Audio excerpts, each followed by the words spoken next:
اعوذ باللہ من الشیطان الرجیم بسم اللہ الرحمن الرحیم۔ سورہ شورى آیت نمبر 30۔ اللہ تعالیٰ ارشاد فرماتے ہیں وما اصاب من مصیبت فبما کسبت ایدیکم، تمہیں جو بھی مصیبت آتی ہے تو وہ تمہارے ہاتھوں کی کمائی کی وجہ سے آتی ہے۔ گویا کہ جو انسانوں کی شامت اعمال ہے، انسان گناہ کرتے ہیں تو اللہ تعالیٰ کی طرف سے ان کے اوپر عذاب آ جاتا ہے۔ وَيَعْفُو عَنْ کثیر، اور اللہ تعالیٰ بہت سی چیزوں کو معاف بھی کر دیتے ہیں۔ تو زلزلوں کا آنا، سخت قسم کی آندھیوں کا آنا جو کہ درختوں کو اکھاڑ کے رکھ دیتی ہے، تیز قسم کی بارشوں کا آنا جو کہ مکانوں کو، چھتوں کو گرا دیتی ہے، جو کہ سیلابوں کا باعث بن جاتی ہے، انسانوں کی ہلاکتوں کا باعث بن جاتی ہے، تو یہ ساری کی ساری چیزیں اللہ تعالیٰ کی طرف سے تنبیہ ہوتی ہے کہ انسان ایک دن ایسا آنے والا ہے کہ ان زلزلۃ الساعۃ شیء عظیم، قیامت کا زلزلہ وہ اس سے بھی بڑا زلزلہ ہے، اس لیے تم اس زلزلے سے آنے سے پہلے اس دن کے آنے سے پہلے اپنے آپ کو اللہ تعالیٰ کی طرف رجوع کر لو، اپنے گناہوں سے معافی مانگ لو۔ اور یہ ساری چیزیں اللہ تعالیٰ انسانوں کے گناہوں کے سبب بھیجتے ہیں، اور انسان کو اس میں مہلت مل جاتی ہے کہ انسان اللہ تعالیٰ کی طرف جھکتا ہے کہ نہیں جھکتا۔ سورۃ الاسراء کی آیت نمبر 59 کے اندر اللہ تعالیٰ نے ارشاد فرمایا وَمَا نُرْسِلُ بِالْآيَاتِ إِلَّا تَخْوِيفًا، یہ ہم اپنی اس طرح کی نشانیاں بھیجتے ہیں تو لوگوں کو ڈرانے کے لیے بھیجتے ہیں تاکہ یہ لوگ ڈر جائیں، یہ گناہوں سے توبہ طائب ہو جائیں۔ سورہ سجدہ کی آیت نمبر 21 کے اندر اللہ تعالیٰ نے ارشاد فرمایا وَلَنُذِيقَنَّهُم مِّنَ الْعَذَابِ الْأَدْنَىٰ دُونَ الْعَذَابِ الْأَكْبَرِ لَعَلَّهُمْ يَرْجِعُونَ، بڑے عذاب سے پہلے ہم چھوٹے چھوٹے عذاب بھیجتے ہیں۔ چھوٹا عذاب اس لیے بھیجتے ہیں لَعَلَّهُمْ يَرْجِعُونَ، تاکہ لوگ اپنے گناہوں سے معافی مانگ لیں۔ اور ہوتا یہ ہے کہ زلزلہ آتا ہے، اس وقت سارے باہر کو بھاگتے ہیں، اس وقت سارے استغفار کرتے ہیں، لا حول ولا قوت، اور کلمے پڑھتے ہیں۔ زلزلہ گزر جاتا ہے، پھر گانے بجاتے ہیں، پھر فلمیں دیکھتے ہیں، پھر وہی سارا کچھ جو پہلے معمول چل رہے تھے۔ تو یہ اللہ تعالیٰ کی طرف سے انسان کے لیے مہلت ہوتی ہے، اللہ تعالیٰ کی طرف سے انذار اور وارننگ ہوتی ہے کہ لوگ گناہوں سے توبہ طائب ہو کے اللہ تعالیٰ کی طرف جھک جائیں، ورنہ پھر اللہ تعالیٰ کی پکڑ تو آ ہی جاتی ہے۔ سورۃ الاعراف کی آیت نمبر 90 اور 91، اس کے اندر اللہ تعالیٰ نے حضرت شعیب علیہ السلام اور ان کی قوم کے بارے میں بتلایا وَقَالَ الَّذِينَ كَفَرُوا مِن قَوْمِهِ لَئِنِ اتَّبَعْتُمْ شُعَيْبًا إِنَّكُمْ إِذًا لَخَاسِرُونَ، قوم کے بڑے بڑے، اور وہ ساری قوم کہتی ہے کہ اگر تم نے شعیب علیہ السلام کی بات مان لی تو تم گمراہ ہو جاؤ گے، تم خسارے والے ہو جاؤ گے۔ تو نبیوں کی بات کو ماننا، قرآن کی بات کو ماننا، یہ لوگوں کو لگتا ہے کہ یہ گھاٹے کی باتیں ہیں، یہ پرانی باتیں ہیں، اب ترقی کا دور ہے۔ تو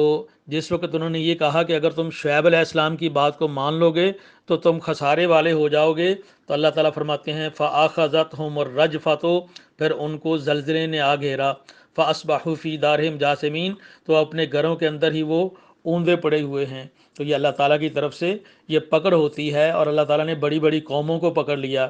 سورۃ العنکبوت اس کی آیت نمبر 40 کے اندر اللہ تعالیٰ نے فرمایا فَكُلًّا أَخَذْنَا بِذَنبِهِ، ہم نے سارے پہلے جو بڑے بڑے قوموں والے تھے، بڑے بڑے اپنے آپ کو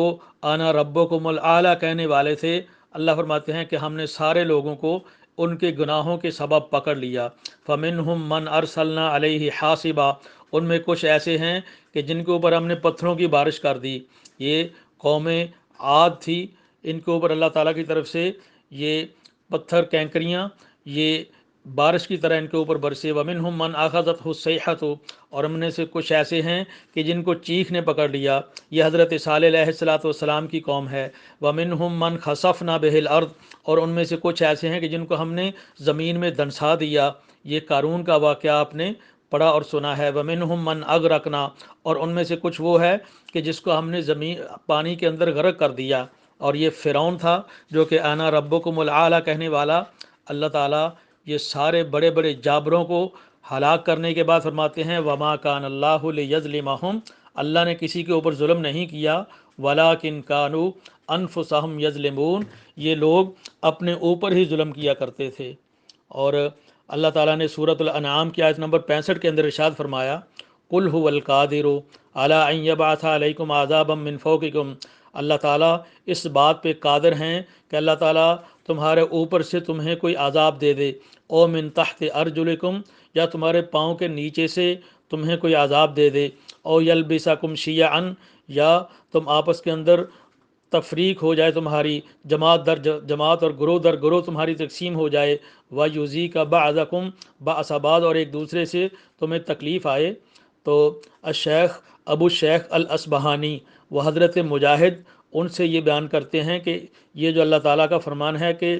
ان یبعث علیکم عذابا من فوقکم، اوپر سے جو عذاب آنے والا ہے وہ چیخ بھی ہے، وہ پتھروں کی بارش اور پتھر بھی ہیں، وہ ہوائیں بھی ہیں، او من تحت ارجلکم، اور زمین کے نیچے سے جو اللہ تعالیٰ کی طرف سے عذاب آتے ہیں، الرجف، اس سے مراد زلزلہ بھی ہے، اور اس سے مراد الخسف، وہ زمین کے اندر دھنس جانا بھی ہے۔ تو یہ اللہ تعالیٰ کی طرف سے پکڑ ہوتی ہے، اللہ تعالیٰ کی طرف سے عذاب ہوتے ہیں۔ صحیح بخاری کی حدیث نمبر 4628، اس کے اندر اللہ تعالیٰ نے یہی سورۃ الانعام کی آیت نمبر 65 کے حوالے سے نبی علیہ السلام نے فرمایا کہ جس وقت یہ آیت نازل ہوئی تو حضرت جابر رضی اللہ تعالیٰ عنہ کہتے ہیں کہ قل هو القادر علی ان یبعث علیکم عذابا من فوقکم، تو اس وقت اللہ کے رسول صلی اللہ علیہ وسلم نے فرمایا اعوذ بوجہک، اے اللہ میں تیرے چہرے کے ساتھ پناہ پکڑتا ہوں، گویا کہ اللہ تعالیٰ کی پناہ میں آتے ہیں۔ او من تحت ارجلکم، اللہ کے نبی علیہ السلام نے جب یہ آیت کا حصہ کہ او من تحت ارجلکم، تمہارے پاؤں کے نیچے سے بھی اللہ تعالیٰ عذاب دے سکتے ہیں، اللہ تعالیٰ کے نبی علیہ السلام نے فرمایا اعوذ بوجہک، اے اللہ میں تیرے چہرے کے ساتھ تیری پناہ میں آتا ہوں، او یلبسکم شیعا ویذیق بعضکم بأس بعض، قال رسول اللہ صلی اللہ علیہ وسلم ھذا اہون او ھذا ایسر، کہ تمہیں آپس کے اندر ٹکڑے ٹکڑے میں کر دے۔ تو نبی علیہ السلام نے فرمایا کہ یہ اس سے ذرا کم تر ہے، گویا کہ جو اوپر سے عذاب آئے اور جو نیچے سے عذاب آئے، تو اس میں تو اللہ کے نبی علیہ السلام آپ کی سنت، آپ سے بھی ہمیں یہی پتہ چل رہا ہے کہ نبی علیہ السلام نے اعوذ بوجہک کا کہا کہ اللہ میں تیرے چہرے کے ساتھ تیری پناہ میں آتا ہوں۔ اور صحیح بخاری کے حدیث نمبر 1059 کہ سورج گرہن ہو گیا، نبی علیہ السلام نے لمبی نماز پڑھی، لمبے رکوع اس میں کیے، سجدے کیے، اور پھر اس کے بعد اللہ تعالیٰ کے نبی علیہ السلام نے فرمایا ھذہ الآیات اللاتی یرسل اللہ، یہ جو نشانیاں آتی ہیں اللہ تعالیٰ کی طرف سے، گویا کہ یہ نشانیاں ہیں ساری کی ساری، سورج کا گرہن لگ جانا، چاند کا گرہن لگ جانا، زلزلوں کا آنا، یہ ساری کی ساری اللہ تعالیٰ کی طرف سے نشانیاں ہیں۔ اللہ کے نبی علیہ السلام نے فرمایا لا تکون لموت احد ولا لحیاتہ، یہ کسی کے زندہ ہونے سے، کسی کی وفات سے یہ ایسے نہیں ہوتا، ولیکن اللہ یخوف بہ عبادہ، اللہ تعالیٰ بندوں کو ڈراتے ہیں، فاذا رأیتم شیئا من ذلک، جس وقت تم کو اس طرح کی نشانی دیکھو، فافزعوا الی ذکرہ ودعائہ واستغفارہ، تو پھر اللہ تعالیٰ کے ذکر کی طرف جلدی جلدی آیا جایا کرو، گویا کہ اللہ کا ذکر کیا کرو، اللہ سے دعائیں کیا کرو، اور اللہ تعالیٰ سے معافیاں مانگا کرو۔ اور صحیح بخاری کی حدیث نمبر 7121، اس کے اندر قرب قیامت اور قیامت کی نشانیوں میں سے اللہ کے نبی علیہ السلام نے فرمایا کہ وَتَكْثُرُ الزَّلَازِلُ، قرب قیامت میں زلزلے بہت زیادہ ہو جایا کریں گے۔ اور حضرت عمر ابن عبدالعزیز رحمۃ اللہ علیہ کے بارے میں آتا ہے کہ انہ کان یکتب الی امرائہ، اپنے امراء، اپنے والی اور گورنروں کو لکھتے تھے عند وجود الزلزلۃ ان یتصدقوا، کہ جب زلزلے آئیں تو صدقہ کیا کرو۔ تو یہ زلزلوں کا آنا، یہ ہواؤں کا آنا، یہ سیلابوں کا آنا، یہ اللہ تعالیٰ کی طرف سے عذاب ہوتا ہے، اللہ تعالیٰ کی طرف سے یہ تنبیہ بھی ہوتی ہے کہ لوگ گناہوں سے معافیاں مانگ لے۔ اللہ تعالیٰ سے دعا ہے کہ اللہ تعالیٰ ہر مسلمان کو، ہر بندے کو وہ اس طرح کی آفات سے محفوظ رکھے۔ اللہ تعالیٰ سچے دل کے ساتھ توبہ کرنے کی توفیق عطا فرمائے، اللہ تعالیٰ 5 وقت کا نمازی بنائے، اللہ تعالیٰ کتاب و سنت کے مطابق عمل کرنے کی توفیق عطا فرمائے، آمین ثم آمین۔